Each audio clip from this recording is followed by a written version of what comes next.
Iran যুদ্ধের ১.৫ মাসে উৎপাদন বন্ধ থাকায় খনি থেকে উত্তোলন হয়নি ৫০ কোটি ব্যারেল অপরিশোধিত জ্বালানি তেল। অর্থের হিসাবে যে ক্ষতির পরিমাণ $৫০ বিলিয়ন, যেখানে নতুন করে যোগ হয়েছে হরমুজ বন্ধের ঘোষণা।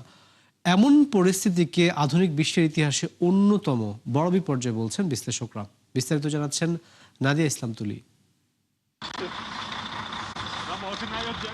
মধ্যপ্রাচ্যের চলমান সংঘাতে বেশ কয়েকটি তেল উৎপাদন কেন্দ্রে হামলা চালায় ইরান। এতে মারাত্মক ক্ষতির মুখে পড়ে অনেক তেল ক্ষেত্র, বন্ধ হয়ে যায় উৎপাদন। এ সময় খনি থেকে ওঠানো যায়নি ৫০ কোটি ব্যারেল অপরিশোধিত তেল। ফলে গেল ১.৫ মাসে ক্ষতির পরিমাণ দাঁড়ায় $৫০ বিলিয়ন। বিশ্লেষকদের মতে যা আধুনিক ইতিহাসের অন্যতম বড় জ্বালানি বিপর্যয়।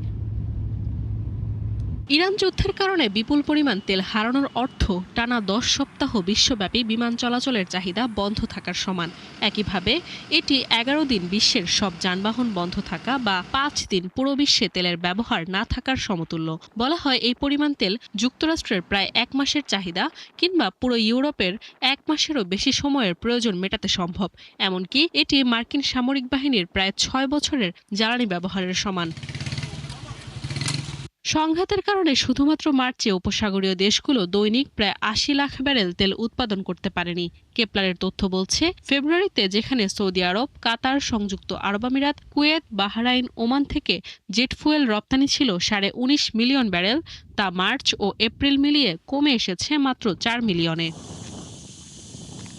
বিশেষজ্ঞরা বলছেন, কুয়েত ও ইরাকের তেল ক্ষেত্র স্বাভাবিক অবস্থায় ফিরতে ৪ থেকে ৫ মাস সময় লাগতে পারে। অন্যদিকে কাতারের এলএনজি স্থাপনা ও শোধনাগারের ক্ষতি কাটিয়ে উঠতে সময় লাগবে কয়েক বছর। গেল দিন হরমুজ সচলের ঘোষণায় কিছুটা স্বস্তি ফেরে বৈশ্বিক জ্বালানির বাজারে। যদিও ২৪ ঘন্টা না পেরোতেই আবারও গুরুত্বপূর্ণ এই রুট বন্ধের ঘোষণা দিল ইরান। এতে আবারও সরবরাহ সংকটে পড়তে পারে বিশ্ব।